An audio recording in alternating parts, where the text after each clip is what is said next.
You're muted. Mallory, I was just Mallory going is to say, connected to the meeting invitation. okay, Oh, okay. is everything, and, well, Ben will join us. Al sent an email saying unfortunately he cannot. Yes, sorry. Right. And Fiona and Mallory, thank you for joining us. Thank you for having us. Thank you for having us. Well, I would like to rename this committee Finance and Insurance Subcommittee or Committee. One, you cannot, and I'm not being facetious, you cannot talk about insurance too little. So can you give them a sense of your credentials until we're ready to start the meeting so they know who they're working with? I teach insurance law at UConn Law School, and we have an insurance law center that I help direct. So I think about these things, maybe not as much as you do, but at least every day.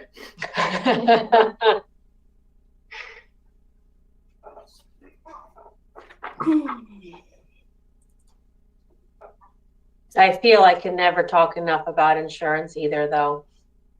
Right. It makes us very popular at cocktail parties when there used to be those.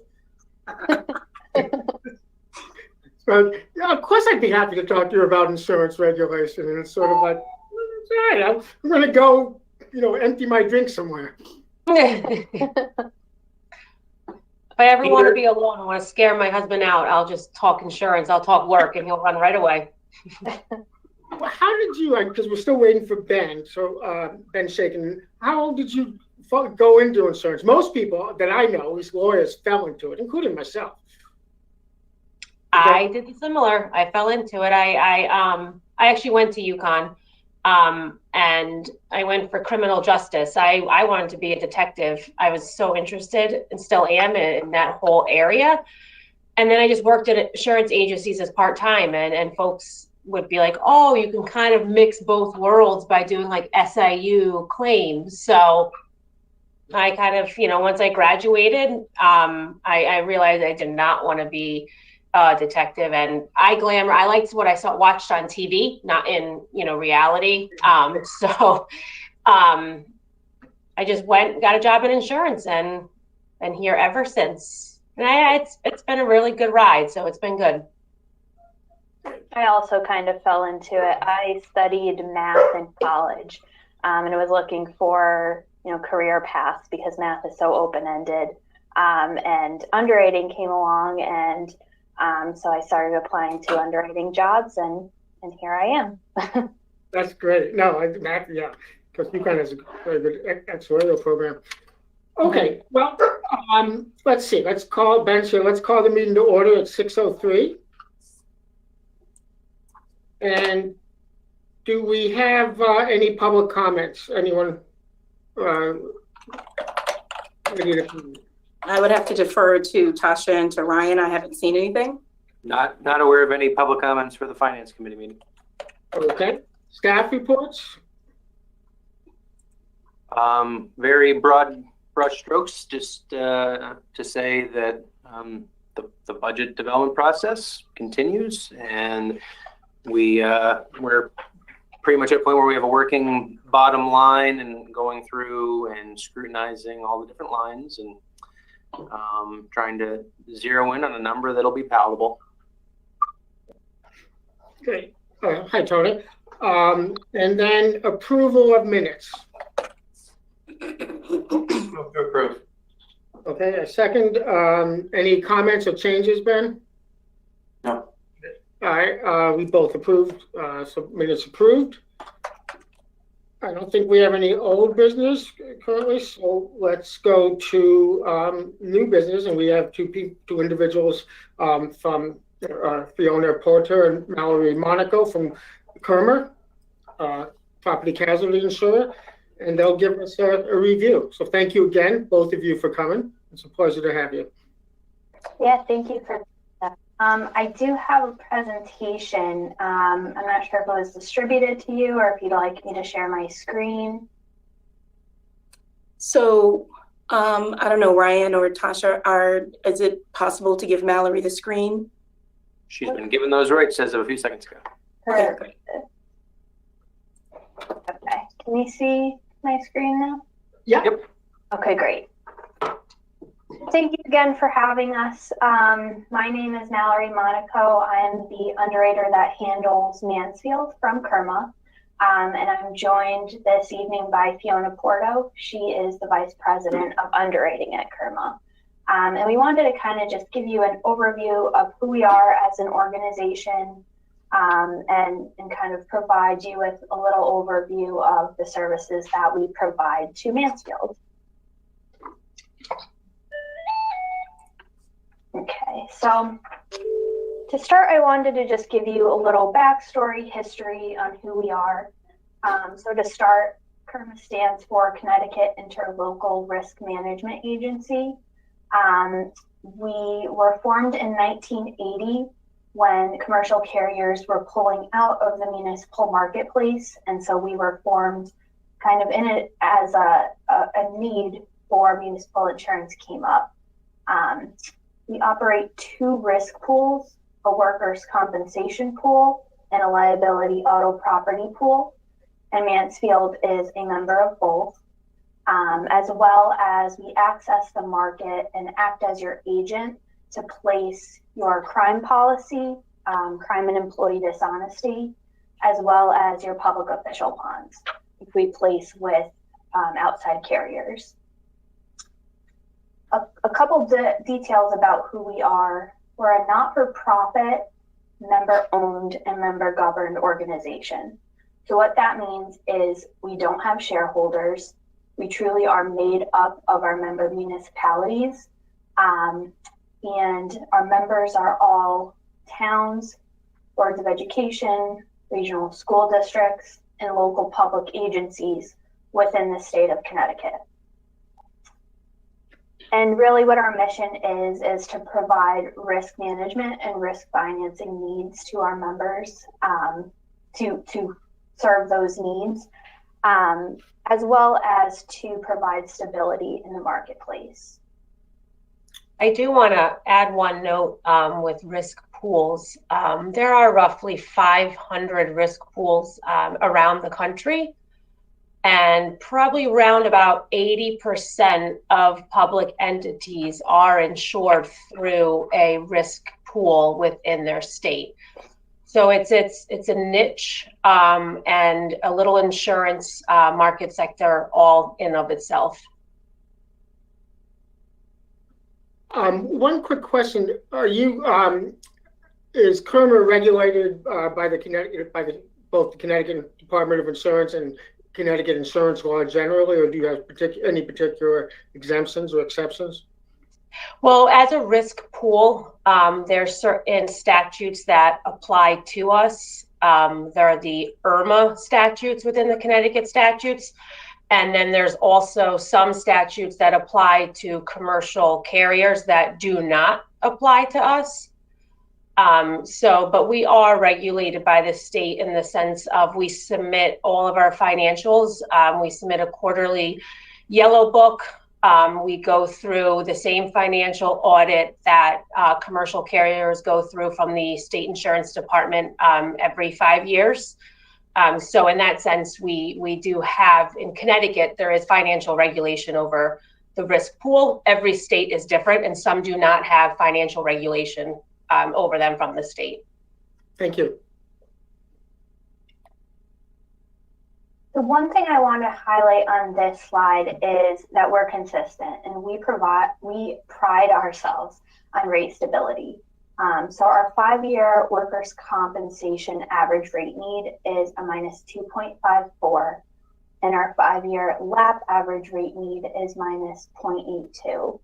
So unlike the commercial marketplace, we don't participate in market fluctuation, unlike the commercial carriers, which are cyclical in nature.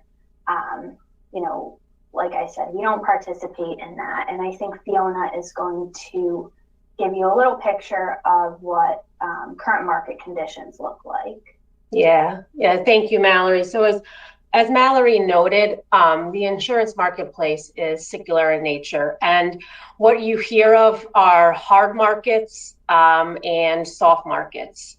So a soft market is where, you're seeing premium decreases. What they say is inadequate premium to the true risk to the exposure, broad coverages, high limits, a lot of competition. And essentially what that is insurance carriers are looking to what they say is to gain market share. And, what they say sometimes is buy business, is to get on to accounts and add premium to their books, and therefore, have that premium to be invested in the investment market. And the opposite is a hard market, where you see increasing of premiums, decreasing of limits, restriction on coverage, increasing retentions, and not a lot of competition.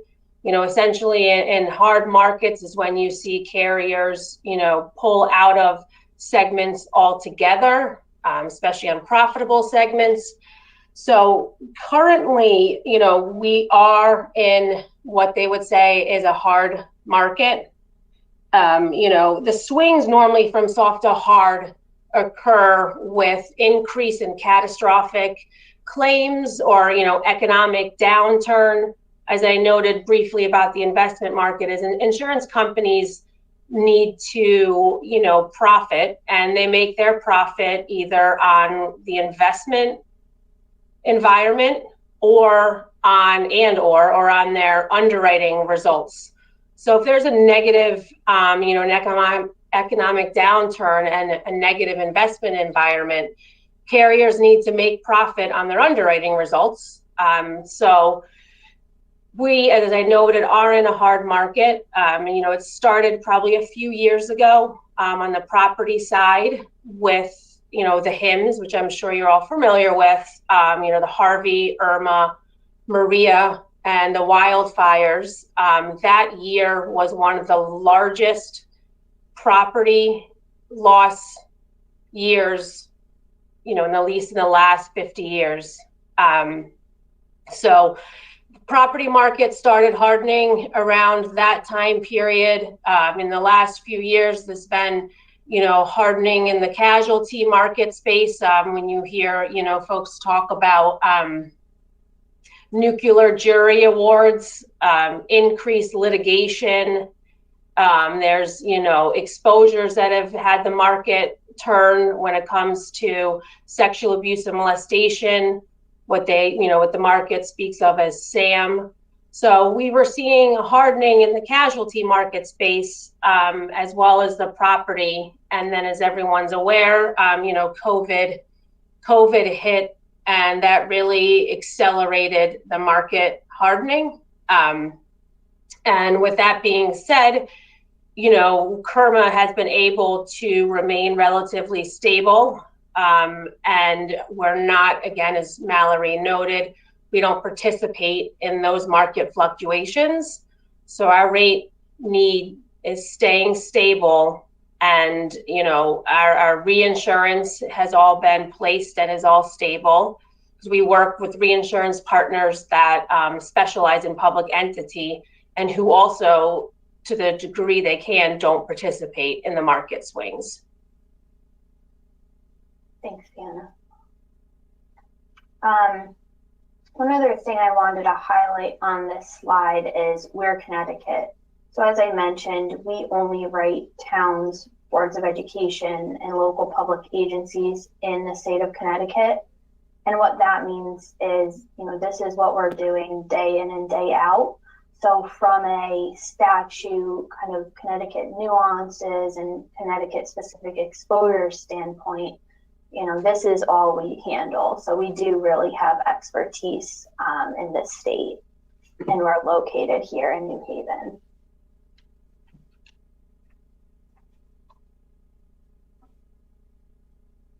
So on this slide, what I really want to bring your attention to is this 98% member retention. And what this means is that when our policies renewed on July 1st, 2020, 98% of our members renewed with us. And we've actually had a 98% or better retention for every of the last 9 years. which is something that we're very proud of because it speaks to the partnerships that we have with our members across the state. One other thing on here that I wanted to note is the 88% market share. And what that means is that we write 88% of the town's boards of education and local public agencies in the state.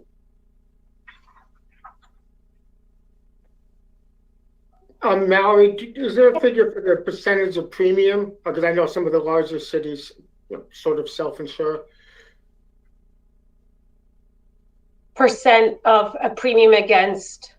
Compared to like what Kerma writes for municipal premium versus the entire premium sector or the entire sector. Yeah, no, we do not have that. A lot of times we can't always get their other premiums, but yes, no, we do not have that. Thank you. And so what this slide really represents is our strength in financials, partners, and our municipal expertise, which I'll go into more detail on each of these in the next couple of slides. Starting with this slide speaks to our member equity distribution. And what that is a program that we put in place about 10 years ago in 2011. And to reiterate, we don't have shareholders. So unlike stock insurance companies that have shareholders and are providing dividends to those shareholders, our stakeholders are our members. So back in 2011, we put together this program called our Member Equity Distribution Program. And since then, we have distributed $32 million back to Kerma membership over those last 10 years. And of that, Mansfield has received about $253,000. This, speaks to our positive financial position that we're able to do this, and it's something that we love delivering this news. But sustained financial strength is something that, from your perspective, we understand is incredibly important, that you have the confidence that we'll be here for a long time to pay our claims, especially those long tail claims. And this, distribution program is just one characteristic that kind of speaks to that. And along with that is our strong reinsurance partners that back us. So on each of these lines of business, equipment breakdown, liability, property, and workers' compensation, we have strong reinsurance partners backing us. Each are AM Best rated A or better. And as Fiona said, each specialize in public entity. And what that AM Best rating really speaks to is each of their ability to pay claims and meet financial obligations. So we do look to ensure, just as we provide our financial strength and stability, we also look to have strong reinsurance partners backing us.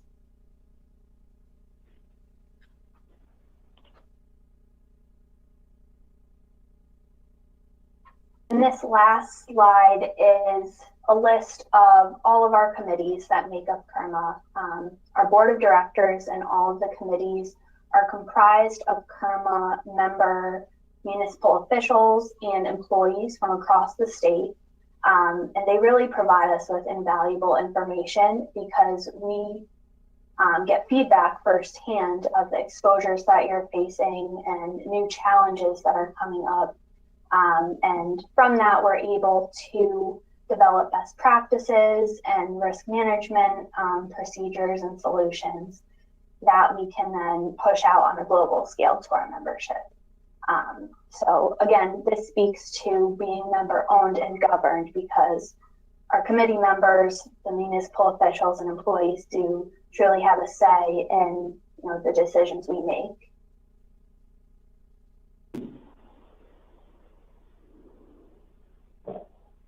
That was all of the slides I had.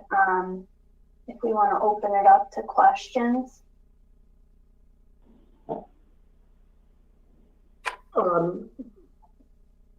So again, I asked Fiona and Mallory to just do a high level overview of the organization.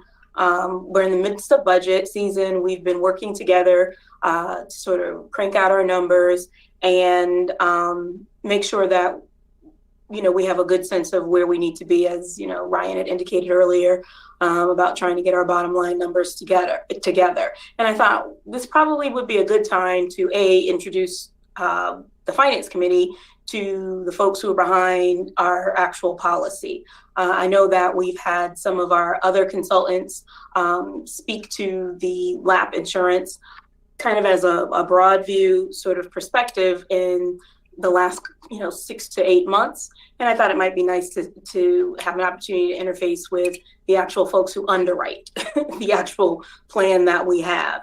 And again, me coming from different municipal environments where I've had karma for the lion's share of those positions that I've held as a consultant as well as an actual staff member.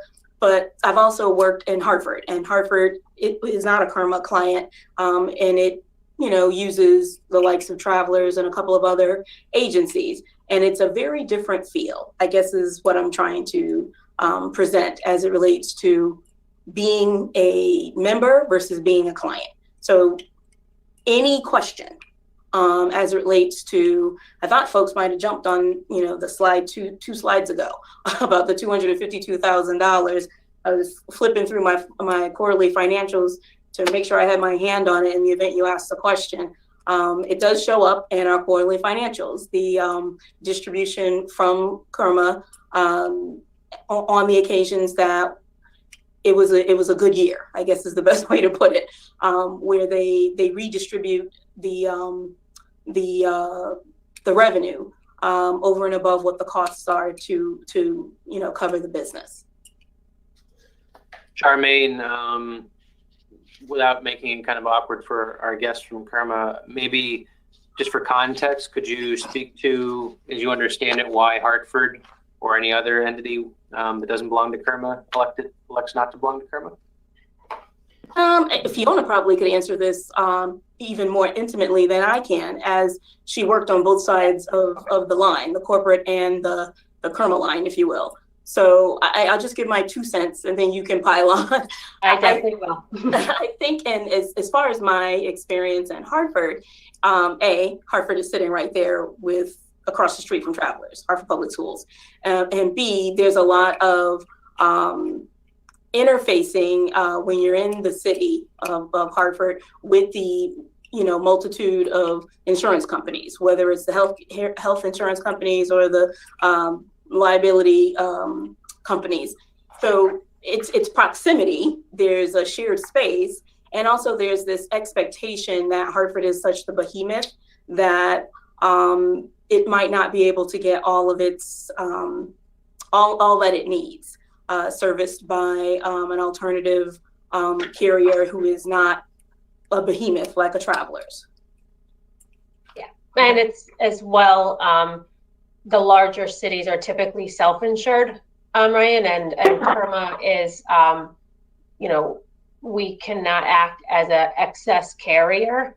We do TPA services, which is third-party administration services, where we would handle the claims for a city or town who is self-insured. And if you happen ever take a look at our map, you would see that it looks like we insure New Haven, or it looks like we insure Greenwich, but those are actually where we do third-party administration services on the claims side for those larger cities. But it's mainly the larger cities are self-insured, which is why they wouldn't fit our pool. So a similar model than like what we do on the health insurance side. So, okay. Yes. Yeah. And you're not providing, or are you? Does KERMA provide any? And you said they don't provide any excess insurance, so you're not writing above Hartford self-insured retention or whatever. No. So what we provide, like for Mansfield having 10 million of liability limits, it's not excess. It's your I mean, it's an excess policy, but KERMA is not an excess carrier, if that makes sense. I had one or two questions, but let's go to Ben. Do you have anything, or anyone else who would like to ask questions?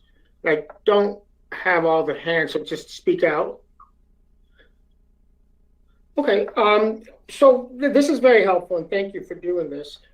What do you, and I should know the answer, but I forgot. What is our policy year from? Oh, sorry, my dog. It's 7/1 to 7/1.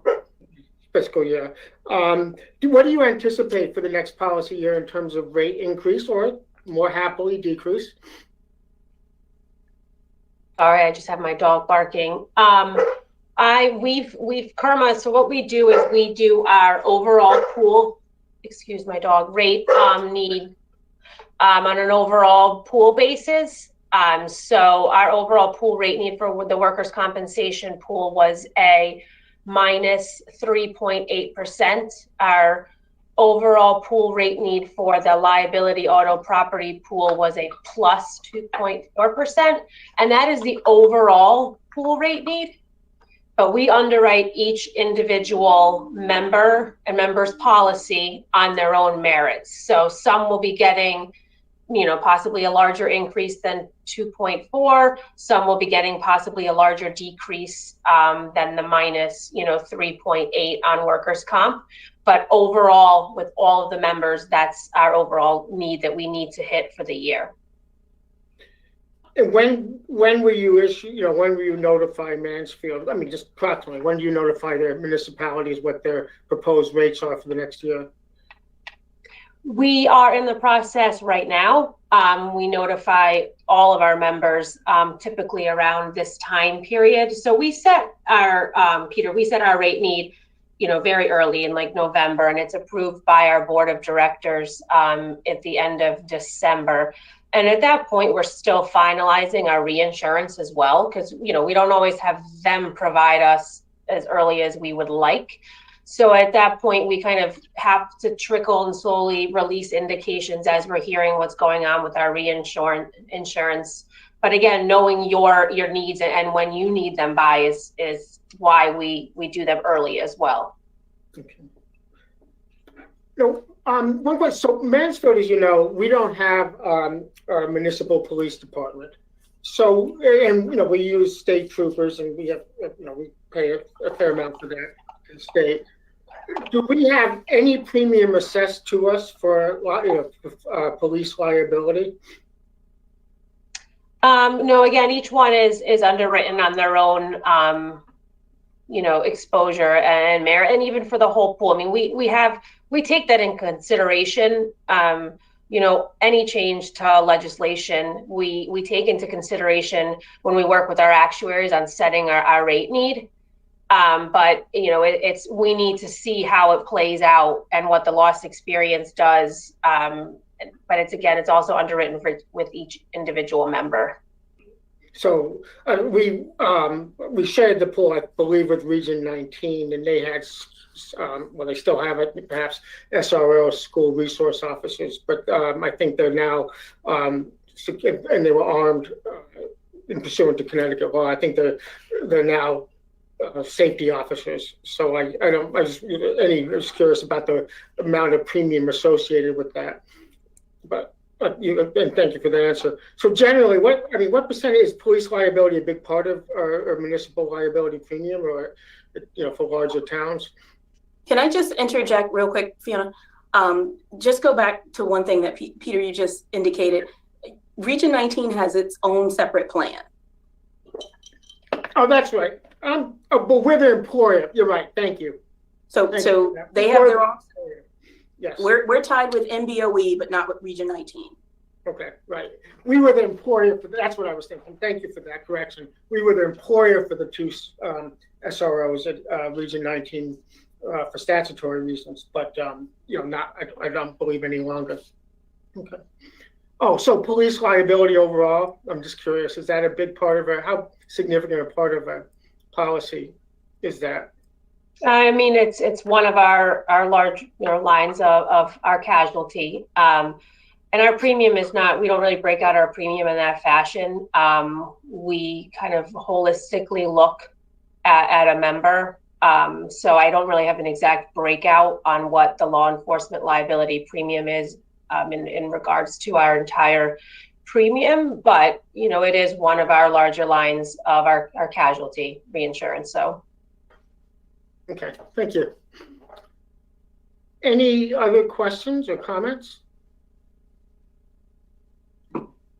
Fiona or Mallory, is there anything else we're very pleased, happy you're here. If there's other things, please let us, anything else you want to follow up with or anything.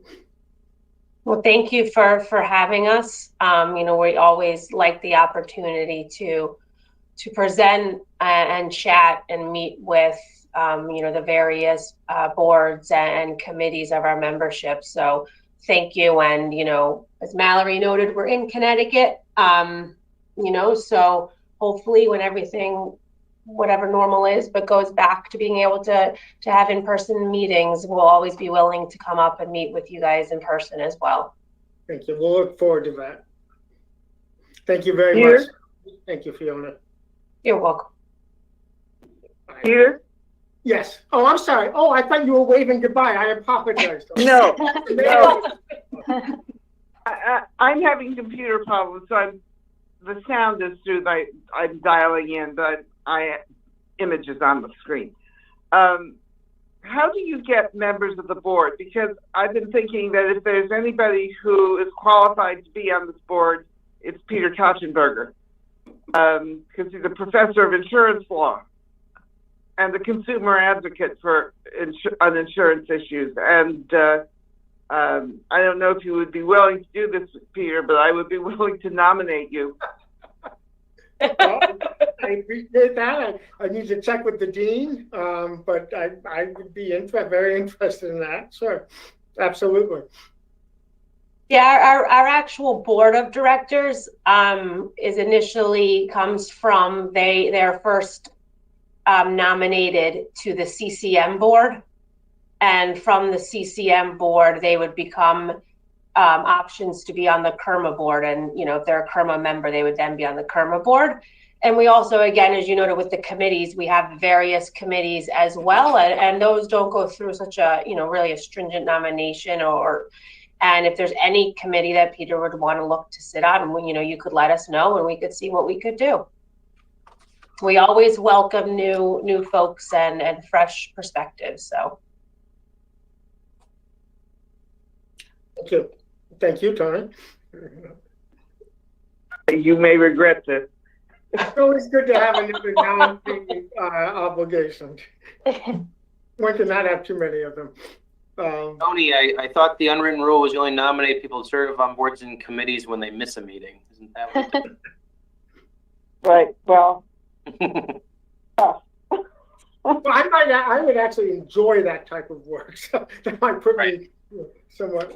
But anyway, who wouldn't, Peter? Who wouldn't? I know some people are crazy and they don't fully appreciate insurance. Tony, do we have an hour or an hour and a half tonight to talk about insurance at the town council? Oh, wow. Well, I'll give you. Well, let's see. If you can take some of David's time, you can have as much time as you want. Okay. All right. Fair enough. Fiona and Mari, thanks again. Thank you. thank you very much for having us. Thank you. Right. Okay. That is, do we have any communications or other business? We do have, I did want to discuss one future agenda item, especially with Tony here, but do we have anything else, any communications other than talk about? Okay. So one of the future agenda items is to, and this comes, I think, from somewhat, maybe a perhaps informal request, but some time ago, that the Finance Committee start working closely with the MCC and on their financial problems, particularly with silver sneakers and COVID, but COVID thankfully will end, and hopefully it looks like sooner than perhaps we thought. Tony, did I characterize that correctly? In terms of, that would be, because that's a, okay. So I wanted to just, I think that any work on this is going to come before the council. It's always great to have a committee working on it first, because then you've got some kind of a recommendation. It doesn't hit us cold. right, Peter, if I may, I have some general updates relative to recreation, budget and finance stuff that kind of gets at what you're talking about. So, Jay and I and Charmaine have been meeting or have met several times, and Jay has been very, patiently and diligently going back each time with the guidance that we've been giving him to refine numbers, both in terms of expenditures and revenues, and kind of play with different numbers, different assumptions for program adjustments. And so when it comes to Silver Sneakers in particular, I want to let you know that we're looking at a few different things. One is, if we continued with the program, continue to participate, how do we bolster participation so that we obviously get more revenue because people are actually taking advantage of it more. But we're also, and this is not for a large group at this point, but I'll share it with this group. I've been having Jay run numbers on an alternate universe. If we didn't participate in Silver Sneakers, but instead had a senior discount program, what do we think the financial implications of that would be, and what do we think the membership implications of that would be? And so, as you can appreciate, it's hard to know exactly what would happen. We don't have a crystal ball.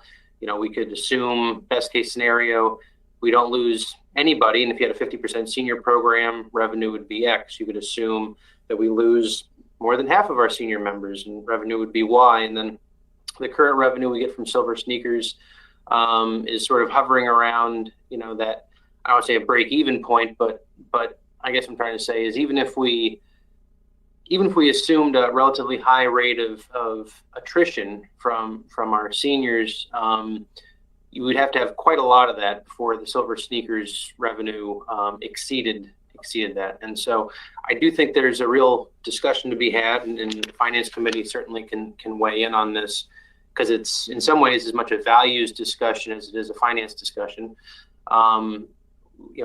Where to go from here. I think on paper it's pretty clear that Silver Sneakers, it's not doing so well.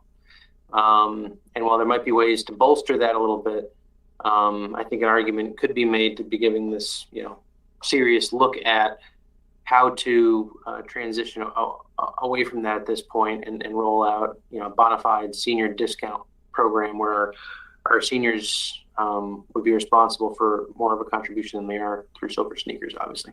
So that's just a quick thumbnail sketch. I have another question.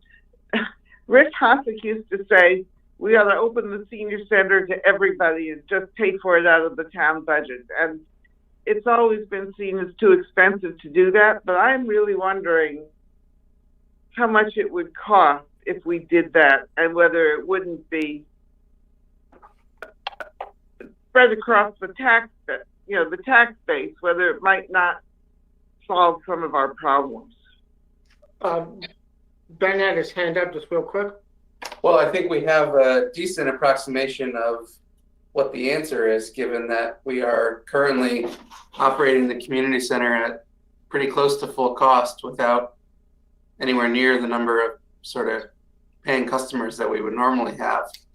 I think a different way, Tony, to ask that question, or a broader way to ask it, might be to take this opportunity that COVID has presented us, where we have a gym that has been, largely unable to operate at anywhere near capacity for a year, and a Silver Sneakers program that has been difficult or hasn't created the revenue we hoped it would create when we entered into the contract, but a population who it serves, like who that program is designed to serve. We have a high degree of state retirees who live in this town who are eligible for the program. That it might be an opportunity to reimagine things more broadly than, do we just go back to business as usual when everybody is more comfortable coming back in 6 months, and what do we do about Silver Sneakers? We could think about more things, which is, it sounds a little bit like what Ryan is thinking about proposing? Like, what if we didn't participate in Selfish Sneakers, but offered some other good incentive for seniors to participate in the community center? Unless I heard you wrong, Ryan. That sounded like what you were talking about. There's obviously any number of permutations and combinations you could look at right now, just to keep things a little simpler. We talked about having him run, and he has done this, membership numbers and associated revenue projections. If residents who are senior received membership at a 50% discount from a regular individual membership, and then non-residents received it at either 50% or 75%, 25% discount, so 75% of base cost. Jay, I know, has feelings about what would actually happen with membership in terms of, who frequents the center and whether or not the vast majority of senior members, are, for lack of a better term, constrained, by what a membership cost would be, or if they're in a category where, they'll take advantage of Silver Sneakers because it's there, and why not save the money, but they would still continue to frequent the facility and buy a membership, even if we went to a discount program. So that's kind of. I think this is a very, very helpful conversation. Now, the only reason I want to sort of cut it off in part is because we should put it on the agenda and talk about it. But this is very helpful. When do you, Ryan and Charmaine, when do you think, and with Jay, you'll be ready to come to the Finance Committee and talk with us about the specifics? Well, I want to make sure I'm clear on what we're coming with. As I think Ryan said earlier, this is not just about the number crunching. It's also about culture and the environment. So are you just looking to us to tell you kind of where the numbers land? What are you looking for from the Finance Committee discussion? I think we would be looking, as a council, we were looking for some options based on some philosophies. So I think, we look, the background of the numbers that you come up with and the various scenarios is obviously very important. But we'd also like your recommendations. And it's part of it, part of this, I guess. But the third thing, at least one thing I'd like to know is other community, a lot of communities have Silver Sneakers. I assume, tell me if I'm wrong, that a lot of communities have the same problems, funding problems and things with Silver Sneakers that we do. And what are those communities doing? Are they leaving? Are they leaving Silver Sneaker program? Have they thought of ways or programs that we haven't, that we could adopt that would improve the revenue without leaving? So some review or analysis of what other communities, whether in Connecticut or not, are doing to address this issue. No, that's fair. But certainly one of the, not to say another community could be facing something similar, but one of the challenges that is, I guess I'll call it unique to us, besides, because COVID's obviously not unique. I mean, that's something that's sort of relatively uniformly affecting all fitness centers and everything right now.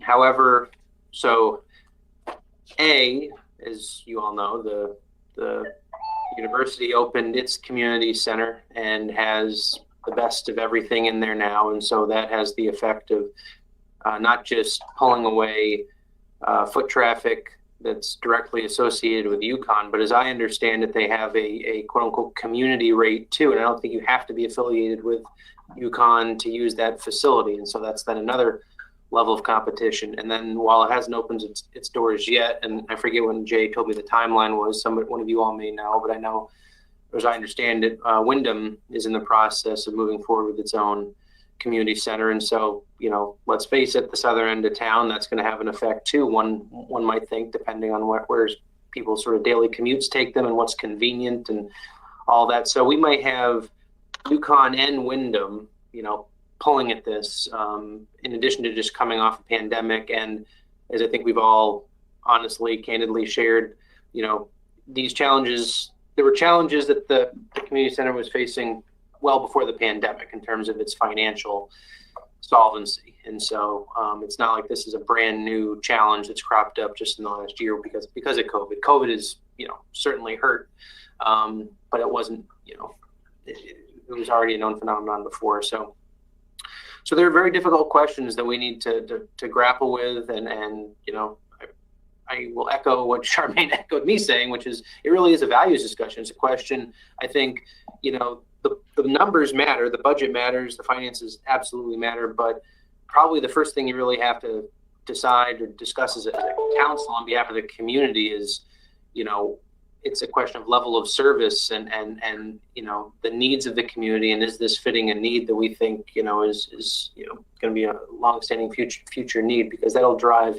what level of investment, you know, you want to put into this. And then the last thing I want to say too, without being too specific, because this is not something that we're, you know, sharing really outside of a very tight-knit group of folks, but I also asked Jay in his, you know, different budget scenarios, and this is on the expenditure side, to put together some scenarios for me that would involve us essentially eliminating the assistant director position, having a permanent director, not having an assistant director, so eliminating that next layer of administrative overhead, and having functions that were performed historically by the assistant director absorbed both up into the director position as well as down into the recreation manager and coordinator positions. So there's a significant amount of savings to be had under that model. Obviously, it has an effect on operations because, you know, it's not like Jay,